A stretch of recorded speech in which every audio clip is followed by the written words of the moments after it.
mag-umpisa sa ating aralin ngayong araw, inanyayahan ko kayong tumayo muna para sa ating panalangin. Okay, kapag tayo ay mananalangin, anong dapat gawin? Iyuko ang ating ulo, ipikit ang ating mata at ang kamay ay ilagay sa ating isip. So, dakilang Diyos na makapangyarihan sa lahat, naway kayo po ang bumabay sa amin sa araw na ito. Naway gabayan po ang mga batang ito na matuto at may po mga kaalimang daradag sa kanilang isipan. Lord, pagwalin po kami sa aming mga pagkakasala, sa aming mga salita ng maganda sa mga gawain na hindi kapagkaan na amin namin. Inalamit kami Lord sa araw-araw. Ito po kami sa magkalang sa pangalan sa Kristo. Amen. Okay, magandang araw mga bata. Magandang araw! Okay, so pwede na kayo? Oo. So bago tayo mag-umpisa sa ating aralin, dapat alam niyo kung ano ang mga patakaran na inyong gagawin habang ang guro ay nagkaklase dito sa harapan. So meron tayo dito mga patakaran. So ito po. Okay? Unang-unang dapat inyong gawin ay ano? Meron tayo dito tinatawag na PMHP. PMPHP. So, una, maging positibo. Pangalawa, maging magalang. Pangatlo, maging produktibo. Pang-apat, maging handa. Panglima, maging presensya ang isipan. So, kayo ay inaasahan o dapat kayo ay maging una, maging mabait at magalang sa inyong kapwa. Sino ba yung kapwa ninyo? Ang inyong kaklase. Pangalawa, panatilihin na maging maayos sa sarili. O huwag daw galaw ng galaw, dapat maayos kayo sa inyong sarili. Pangatlo, maging magalang sa mga kaklase, guro at ari-arian. Pang-apat, makinig sa guro at mga klase at sundin ang mga direksyon. Pang-lima, magsumikap at laging gawin ang inyong makakaya. Pang-anim, maging ligtas. At pang-lima, itaas ang inyong kamay kapag gusto mong magsalita sa klase o kung kinakailangan mo lumabas ng silid-aralan sa anumang kadahilanan. So, ang inyong gagawin na itaas lamang ang kanang kamay. Saan ang kanang kamay? Kanang kamay. Kapag kayo ay sasagot. So, itaas nyo lang, tapos tatawagin ko kayo para kayo ay makapagsagot o kapag kayo ay may gustong sabihin. Nagkakaintindihan po ba? Okay, so sige. Baba na yung kamay. Okay. Gusto nyo bang maglaro? Oo! So, meron ako ditong hinandang laro. So, mamaya, kapag kayo ay nakasagot sa buong klase natin, meron kayong premyo na makukuha kay teacher. So, ngayon, maglalaro muna tayo. So, ang laro natin ay sagot ko, tama o mali. So, ang inyong gagawin, meron ako dito mga babasahin katanungan. May meron mga babasahin katanungan o pangungusap. Pagkatapos ay pipindutin nyo lamang yung laptop. Sa laptop kayo sasagot. Pipindutin nyo lang doon yung inyong magiging sagot. Titignan natin kung tama o mali ang inyong magiging sagot. O, handa na ba kayo mga bata? Oo! Okay, sige. Babasahin ko muna. Tapos, bago ninyo sasagutan. So, ito po yung katanungan. So, babasahin ko. Okay po? Ang alamat ay kathang isip lamang at walang aral. Mali! Ha? Mali! Anong sagot ninyo? Tapos, sino gusto sumagot? At pupunta dito sa harapan o sa girosan. Anong sagot mo? Pipindutin mo lang itong laptop.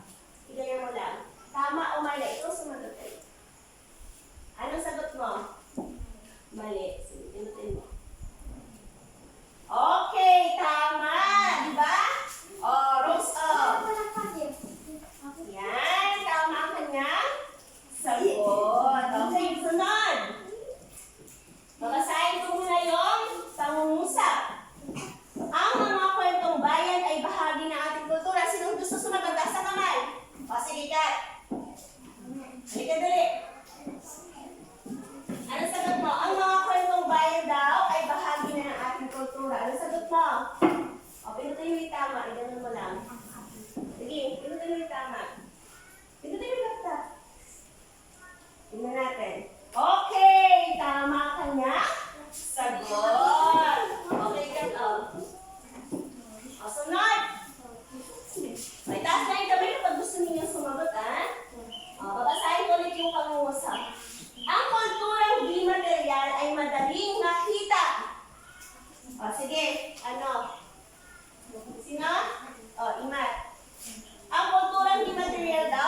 Sige, pintin mo na gano'n.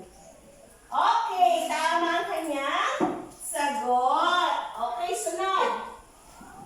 Dapat natin pakinggan at pahalagahan ang mga alamat.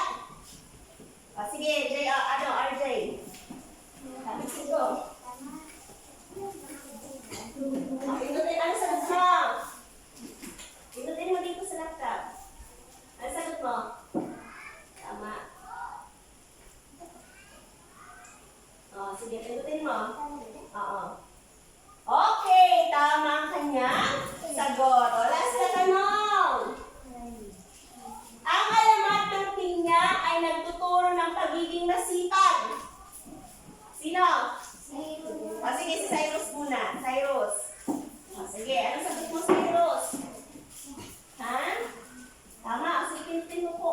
Yung laptop kung tama. Sige, pinutin mo. Okay, tama ang kanyang sagot. Ayan. Nagustuhan niyo ba yung ating laro?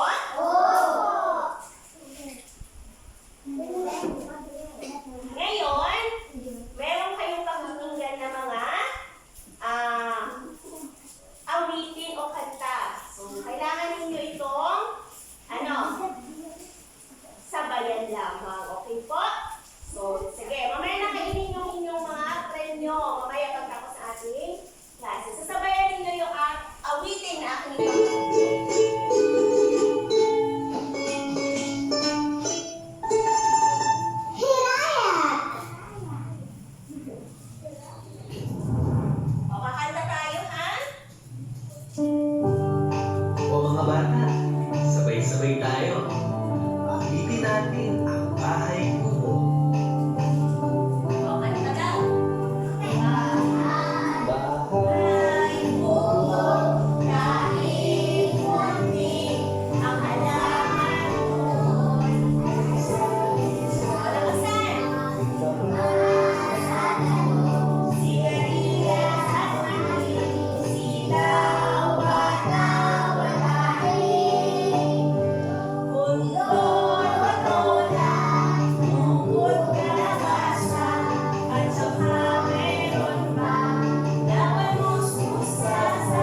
Ha?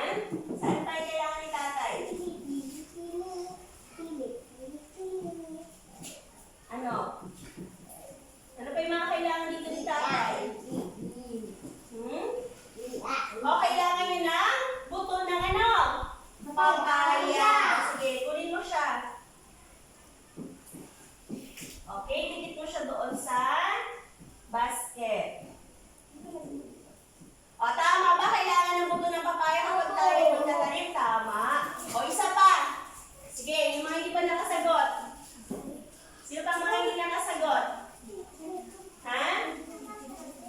O, Julian, halika dali. O, si Julian. Ano pa yung mga kailangan ni Julian? Hmm? Saan? Ano, plato?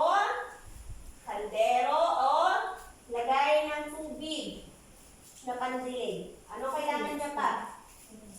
Ha? O, pili ka lang sa tatlo. Kailangan ba ni tatay ng plato? Kailangan niya ng kaldero? O kailangan niya ng tubig na pandilig? Saan dyan, Julian? O kailangan niya ng tubig na pandilig. Okay, sige. Lagay mo, Julian. O, lagay mo dito sa basket. Okay, tama po. Okay. So ngayon, meron akong katanungan. Bakit kailangan ni tatay bumili ng mga kailangan niya sa pagtatanim ng papaya?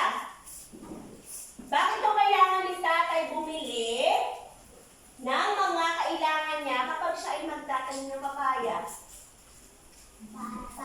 O, taas ang kamay.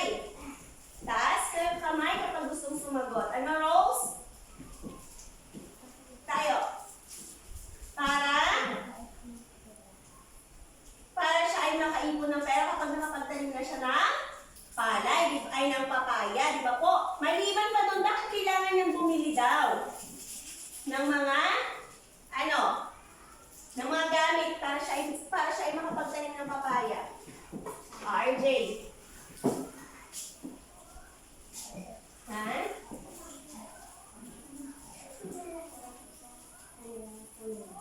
O, para daw may magamit ang kanilang pamilya. Tama. O kaya naman, kailangan ni tatay bumili para may magamit siya sa kanyang pagtatanim. Di ba po? So, halimbawa, gusto ni tatay bumili ay pagtanim ng papaya, pero wala siyang gamit. Di ba? So, kailangan ni tatay bumili ng mga gamit para may magamit siya sa pagtatanim ng papaya. Okay. Dapat ba natin tulungan si tatay sa pagtatanim ng halaman? Oo. Ang sagot ay opo. Okay. Anong asal ang inyong magagawa kapag tinulungan natin si tatay sa kanyang gawain? Ano daw asal ang inyong magagawa kapag tinulungan natin si tatay? Anong asal? Masaya. Tama. Ano ba? Kapag kayo ay tumutulong, nagiging ano kayo? Sige, alika. Nagiging matulungin. Okay, tama po yun. So ngayon, meron ako dito, isa naman. Ngayon, atin namang tulungan si nanay. O, sa ilang mga gulay na binanggit sa ating bahay kubo, na maaari niyang ibenta sa palengke. Ang gagawin ninyo ay kukunin ninyo ang larawan ng mga gulay doon sa saan? Sa bahay kubo at ilalagay ninyo doon sa basket para maibenta ni nanay sa palengke. Okay po? So tutulungan naman natin si nanay na pumili ng mga gulay dito para maibenta niya sa palengke. O sige. Na yung mga gulay na nabanggit doon sa kinanta nating bahay kubo. Okay. So, sige. O, sino una? Sino pa? Ryan. Sige, Ryan. Ryan. Okay. Ano? O, may talong ba doon? Sa bahay kubo? Okay, sige. Kunin mo, Ryan. O, ilikit mo doon sa basket. Ayan, merong talong. O, sunod. O, sino pa hindi ko natawa?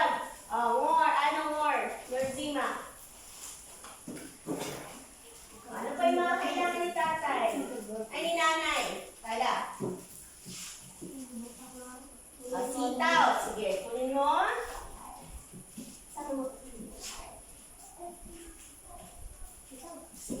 Okay, meron din doong sitaw. Sunod! O, Karin. Sige. Pili ka dito ng gulay na pwede ibenta na namin sa palengke. Okay, mani. Ayan, ilagay mo sa basket. Ayan, tama. Okay, sino pa? Gusto pa niya? Sige, Arlene.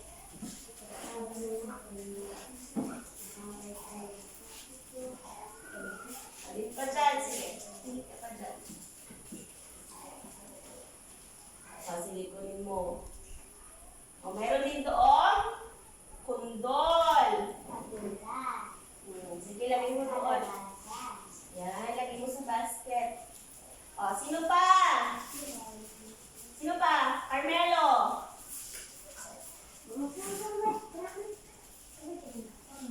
O, sige, kuha ka pa doon ng garlay.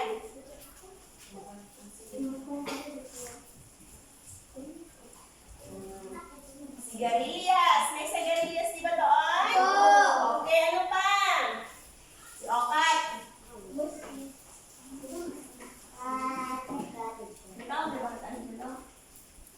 Sunod si Angelo ha.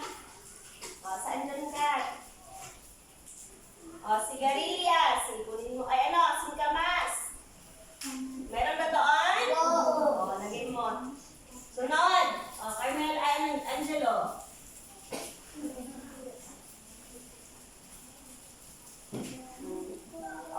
Bataw. May bataw ba doon?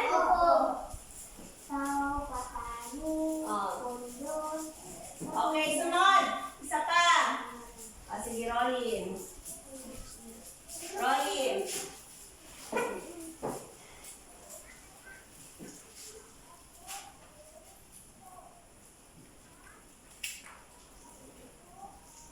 Okay. Tama. Okay, ngayon, sagutin natin yung mga tanong. Ilang tanong ba yan? 4. Number 1. Base sa awiting bahay kubo, bakit kailangan natin ibenta ang mga gulay sa palengke? Taas ang kamay. Para ano? Ayun. Sige, para magkaroon ng pera o makaipon ng pera. Tama. Di ba kaya naman tayo nagbebenta ng mga gulay sa palengke para tayo ay magkaroon ng ano? Pera o negosyo o kabuhayan. Sunod. Ilang gulay ang maaaring ipagbili ni nanay sa palengke? Ilang gulay lahat yan? Taas ang kamay. O RJ. Ilang gulay lahat daw ang pwedeng ibenta ni nanay? 8. Okay, meron siyang 8 gulay na pwedeng ibenta. Pangatlong tanong. Kung ang bawat gulay ay nagkakahalaga ng 5 piso. Yung isang gulay daw ay nagkakahalaga ng 5 piso. Magkano kaya ang maiuwing pera ni nanay? Angelo. 40 pesos. Tama ba? O bakit? 5 times 8 equals ilan? 40. Okay. Pang-apat. Mahalaga ba ang pagtatanim ng gulay? Sabay-sabay ang sagot. Mahalaga ba ang pagtatanim ng gulay? So, kailangan tayo ay nagtatanim ng gulay. So, ngayon, meron naman tayo mga katanungan base doon sa ating mga napakinggang awitin. Ilang awitin natin yung napakinggan? 3. Ha? Ilan? 2 lang ilan? 2 lang. So, ano yun? Yung 2 na yun? Bahay kubuan? Meron? So, unang tanong. Ano ang awitin na iyong kinanta o napakinggan? Taas ang kamay. Halika. Ano? Kayo po? Meron sinta at? Bahay, kubo. Pangalawa. Alin sa mga ito ang alam na alam mo? Sa 2 na yan, alin daw yung alam natin tanhakin? Yung alam natin yung lyrics, yung mga dapat natin kantahin doon. Alin daw doon yung alam na alam mo sa dalawa na yon? Bahay kubo o laro-larong sinta? Bahay kubo. O, alin naman ang hindi mo masyadong alam?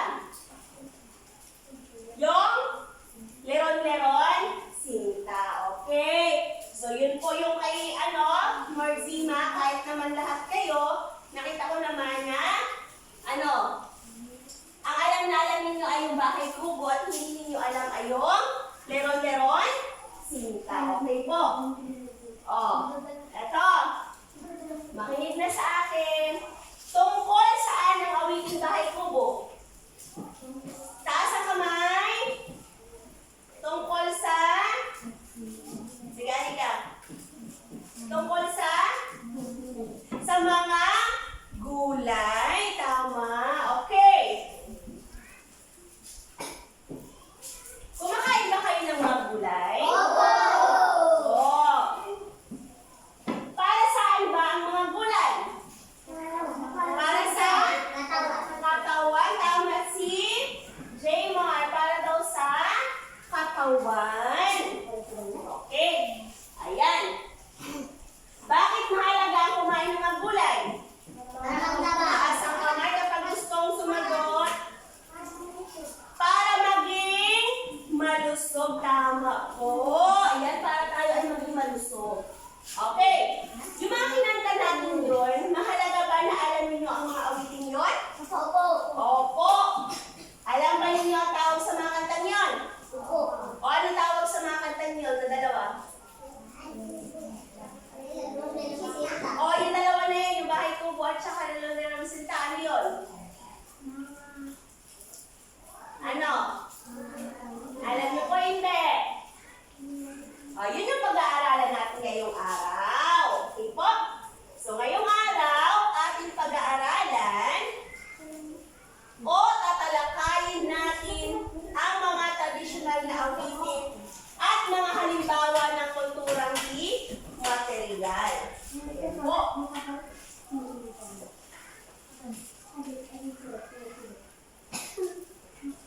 Mamaya nyo na kainin yung inyong pagkain.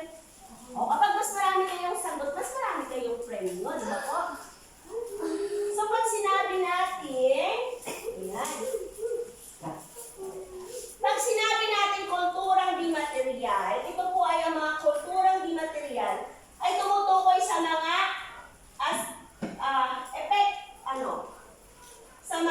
tumutukoy siya sa mga aspeto ng kultura na hindi nahawakan ngunit nakikita sa pamamagitan ng pagsasagawa nito. So ito ay may mga mahalagang papel na ginagampanan sa paghubog ng lipunan at ng ating pagkakakilanlan. Kasama rito ang mga kaugalian, paniniwala, tradisyon, wika, mga seremonya, awit, sayaw, at iba pang mga uri ng pagpapahayag na nagpapakita ng pagkakakilanlan ng mga grupo ng tao. So makinig po sa akin. So pag sinabi natin tradisyonal na awitin tulad ng Leron-Leron Sinta at Bahay Kubo, ito naman po ay ang mga lumang kanta na minana natin mula sa ating mga ninuno.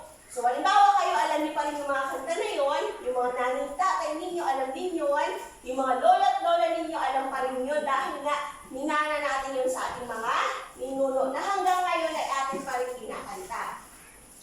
So ito ay bahagi ng kulturang di material dahil hindi ito nahawakan. Nahawakan niyo ba yung kanta? Hindi. Hindi.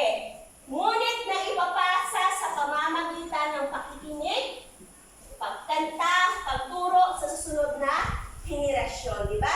So kahit hindi natin siya, nakahawakan pero naipapasa natin. Halimbawa, pag kayo ay malaki na, nagkaroon na kayo ng anak, pag kinakanta ninyo yon, sa tingin nyo ba matututunan din nyo ng inyong mga anak? Opo. Opo. Kasi nga, naipapasa natin siya sa pamamagitan ng, pagkanta. So, napapasa natin sa susunod na henerasyon. Okay, ngayon, sabay-sabay natin basahin ang mga paraan upang maipakita ang pagpapahalaga sa tradisyonal na awitin.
tradisyonal na awitin. So, ating pakikinggan.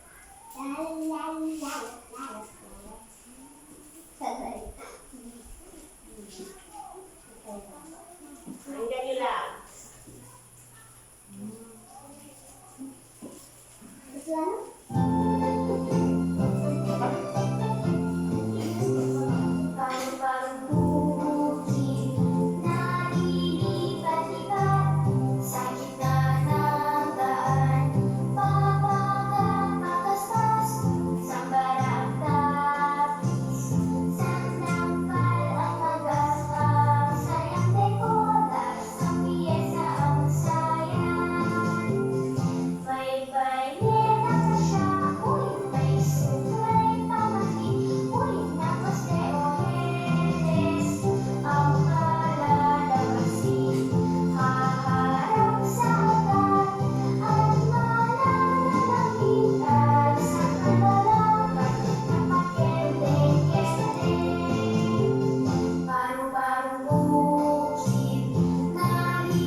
Mga halimbawa kayo ng tradisyonal na awitin.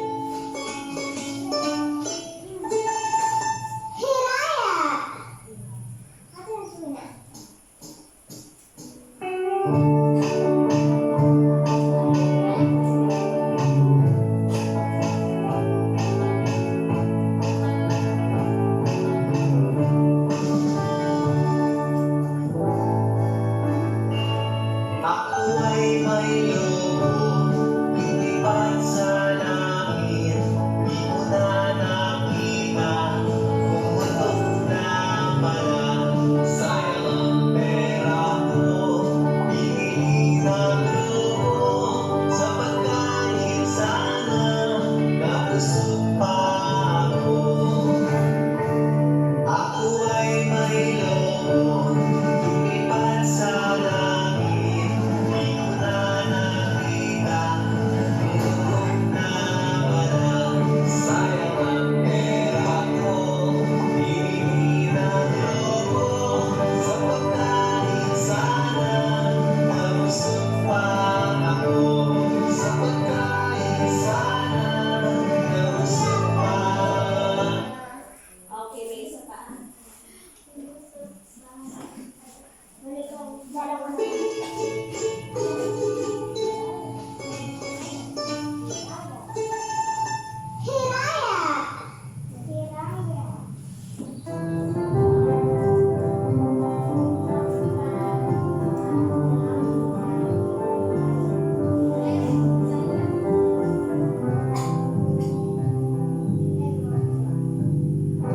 Magtanim ay di biro, maghapong nakayo. Di man lang makaupo, di man lang makatayo. Braso ko'y namamanhid, baywang ko'y nangangawit. Hindi ko'y nangingitig sa pagkababad sa tubig. Sa umagang pagkising, ang lahat iisipin. Kung saan may padating, ay masarap na pagkain. Braso ko'y namamanhid, baywang ko'y nangangawit. Hindi ko'y namimitig sa pagkababad sa tubig. Halina, halina, mga kaibigan. Tayo'y magsipagtan na. Sabay yung kanta. Ano ba yan? Bago tayo ng landas para sa araw ng bukas. Para sa araw ng bukas. Pagdating ay tingin, paghapon Alam niyo ba yung mga kanta na yun? Alin doon yung alam ninyo? Yung? Ano yun? Ano yung mga kanta? Ako ay may lobo. So, yung mga halimbawa pa ng mga tradisyonal na awitin ay yung Parang bukid. Ako ay may lobo at magtanim ay di biro. So ngayon, kayo ay magkakaroon ng pangatang gawain. Pero bago yan, ano muna ang mga pamantayan sa pangkatang gawain? So ano yung mga dapat ninyong gawin kapag kayo ay gumagawa ng pangkatang gawain? So narito ang mga dapat ninyong gawin habang kayo ay gumagawa ng pangkatang gawain. Una, makilahok sa pangkatang gawain. So, ito ang unang grupo, pangalawang grupo, pangatlong grupo. Huwag masyadong maingay. So, tapusin sa takdang oras. So, bigyan ko lang kayo ng 5 minuto para tapusin ang inyong pangkatang gawain. So, pagkatapos, narito naman ang pamantayan. So, yun mga dapat ninyong gawin. Tapos ito, paano ko bibigyan ng puntos ang inyong mga ginawa. So, pagka malikhain, kapag malikhain yung inyong ginawa, bibigyan ko kayo ng 5 puntos. Makinig. Kaalaman sa awitin, 5 puntos din. Galaw, 5 puntos din. Kooperasyon, 5 puntos din. Kabuuan ng 20 na puntos ang matatanggap ninyo. Okay po? So, kapag kayo ay naka-20, perfect po, bibigyan ko ng premyo yung grupo na makakuha ng 20 na puntos. Okay po ba? So, ngayon, ito ang unang grupo. Pumili ng leader para gawin. Pangalawa, Rolly, ikaw na lang. Word ka na lang dyan. At Anika, pangatlo.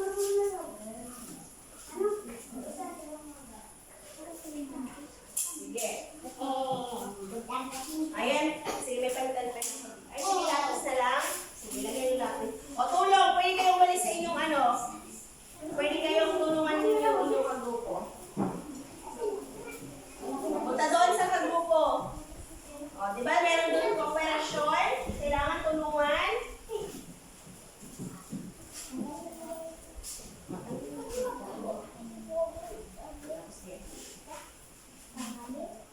Tapos dito,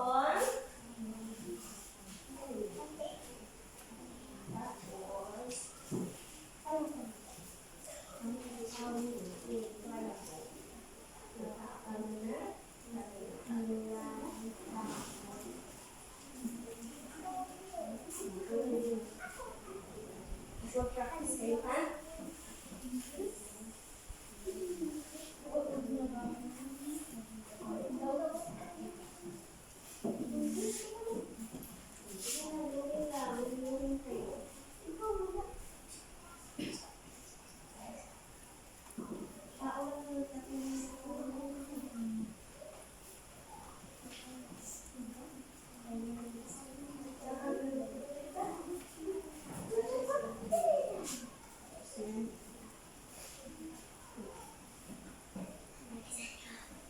So practice kayo ng ako ay, diba?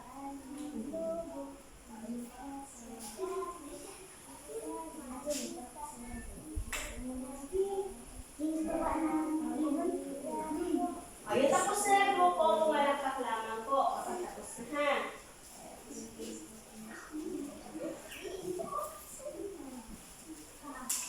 Okay, tapos na unang grupo. Sige, ako na kayo. Sino magre-report?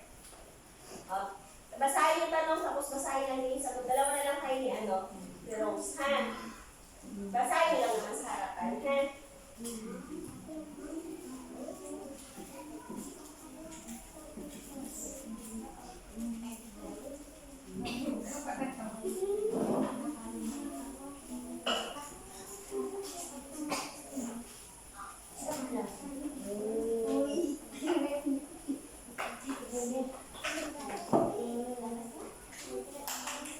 Okay, tapos na. Hintayin na natin yung pangalawang balik na sa ospital. Pangalawang grupo.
Okay, so, tama sila lahat. Bibigyan natin sila ng 20 na puntos. So, sige, bigyan nyo na lang ang inyong group. Okay, palakpakan natin. Bigyan.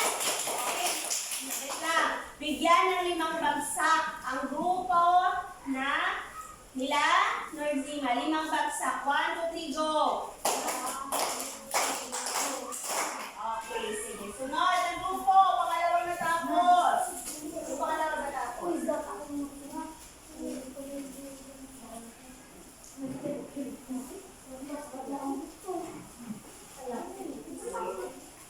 Wala kayo kasi di ba may ano yan? Kakanta kayo? O, kanta muna kayo bago ninyo. Lahat po, punta dito. Lahat ng pangalawang grupo. O, sige. Ano kailangan kantahin? Ako ay may lobo. Ano? Arlene, dito ka.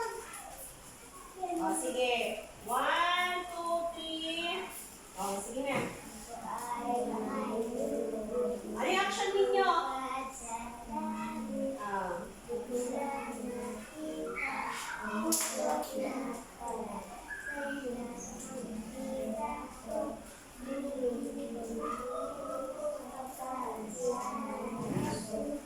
Okay, very good. Okay, sige.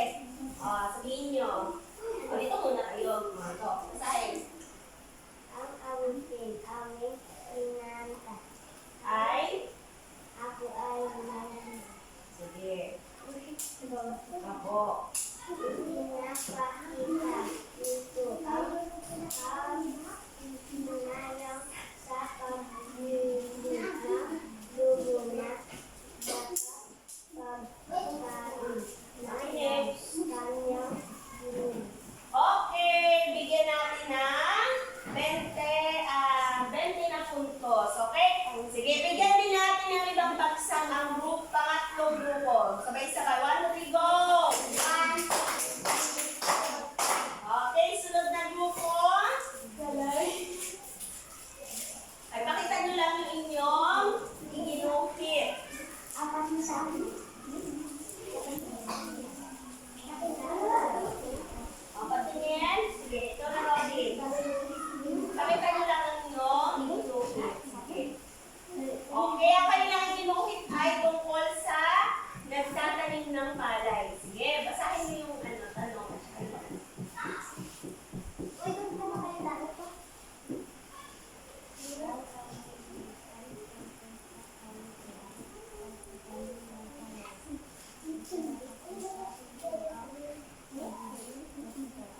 Okay, palakpaka ay bigyan ng 5 bagsak ang pangalawang grupo. So, sabay-sabay, bigyan ng 5 bagsak. Okay, bibigyan din natin ang pangalawang grupo ng 20 na puntos. So, sila na lang magbigay sa kanilang grupo. Okay, so yun. Ngayon, meron ako dito babasahin. Babasahin ko ang mga sumusunod. Babasahin ni teacher ang mga sumusunod. Ang inyong gagawin, makinig na. Ang inyong gagawin ay papalakpak at sumigaw ng awit. Papalakpak kayo at awit ang sabihin ninyo kung ang pangungusap ay tungkol sa tradisyonal na awitin. Palakpak lang, tapos sabihin mo, awit! Ganon. Kapag siya ay tungkol sa... Ay, kaya sa upo. Kapag siya ay tungkol sa tradisyonal na awitin. Tapos, itaas ang kamay at sisigaw ng hindi. Itaas ang kamay, sisigaw ng hindi. Kapag ang pangungusap naman ay hindi tumutukoy sa tradisyonal na awitin. Nagkakaintindihan po?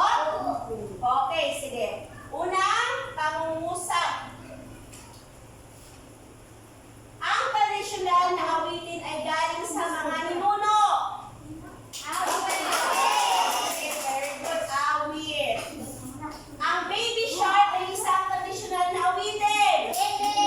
O, diba hindi? Okay, tama. Pangatlo. Ipinapakita ng tradisyonal na awitin ng kulturang Pilipino.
thumbs down. Okay po?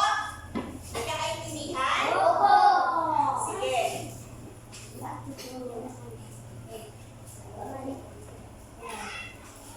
Pag narinig nyo, mag-thumbs up lang kayo at ako mag-thumbs down.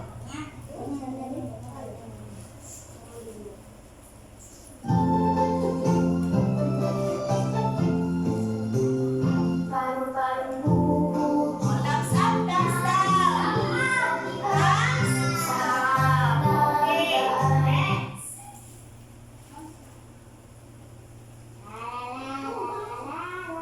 Magandang dilag, Ano? puso ko ay nabihag. Wala Next. Ano yan? Wala pa. Ulitin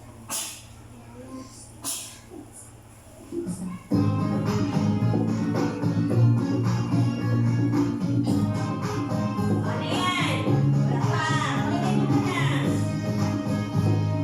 ang sorbitero. Ano? Mamang sapitero. Thumbs Ang ice cream Thumbs up. Okay. ang buhay. Ano sa mga awitin ang traditional na awitin?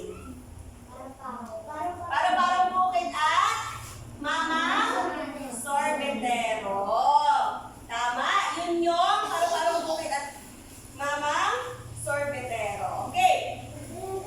Paano natin maipapasa sa ibang tao o sa susunod na henerasyon ang mga traditional na awitin?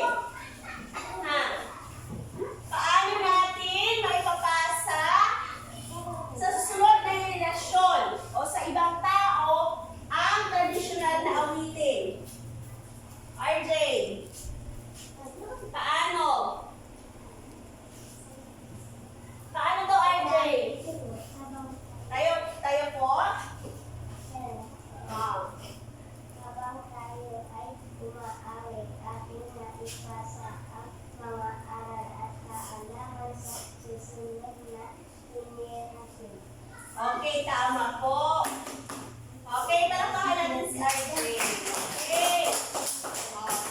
Ang tanong, bakit mahalagang awitin at ipasa sa sunod na henerasyon ang mga tradisyonal na awitin? Sige, Anika.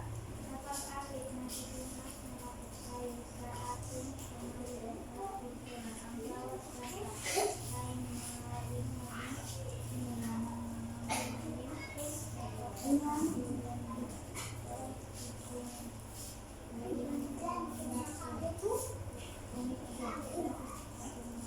Okay, tama. Palakpakan natin si Anika. Okay. Ngayon, meron ako dito mga katanungan. Ano talaga tulong na ibigyan ng ating pinag-aralan ngayong araw? So, meron ako dito mga katanungan. Okay?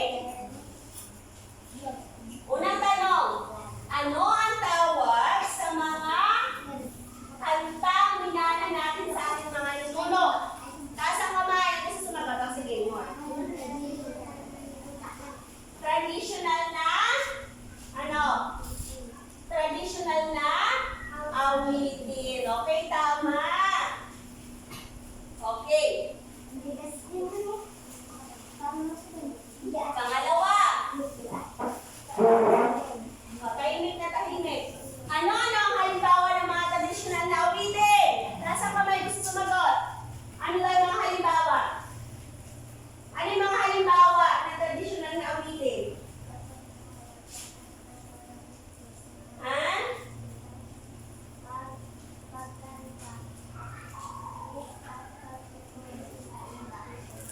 Ano daw? Ano daw yung mga halimbawa? Magbigay ka ng halimbawa ng mga traditional na awit ng kinanta natin kanina. Ano?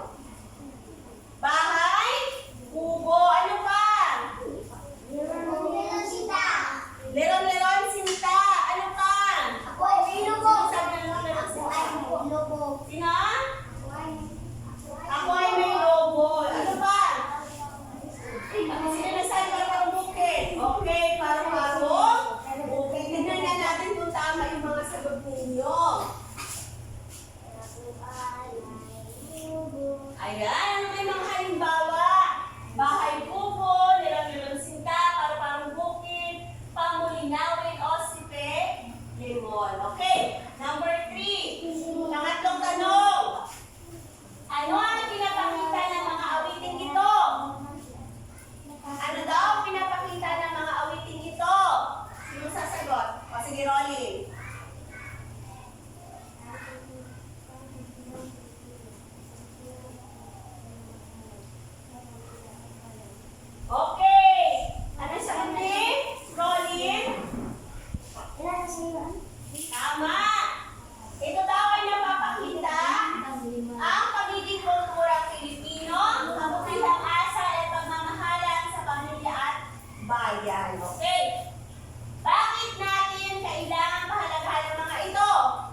Yan.